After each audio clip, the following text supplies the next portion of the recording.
Herkese merhaba arkadaşlar, kanalımıza hoş geldiniz. Mert Ramazan Demir ve Afra Saraçoğlu bu hafta magazin dünyasında zirvede yerleşti. Ünlü oyuncular Mert Ramazan Demir ve Afra Saraçoğlu bu hafta sosyal medyada magazin dünyasının en çok konuşulan isimleri oldu. Peki ikilinin bu kadar popüler kılan ne? İşte detaylar. Bu hafta ünlü oyuncu Mert Ramazan Demir, Afra Saraçoğlu sosyal medyada en çok konuşulan, tartışılan isimler arasında zirvede yerleşti. Hem kariyerlerinde hem de özel yaşamlarında dikkat çeken gelişmeler yaşayan Demir ve Saraçoğlu takipçiler ve magazin dünyasında merak içinde bırakmaya devam ediyor.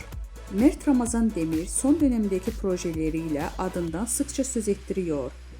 Genç oyuncu son olarak bir dizi projesinde başrollerini oynayarak büyük bir çıkış yakaladı.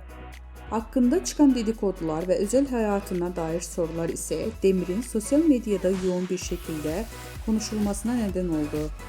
Öyle ki Demir'in hem sahnede performansı hem de gizemli özel hayatı hayranları tarafından büyük bir ilgiyle takip ediliyor.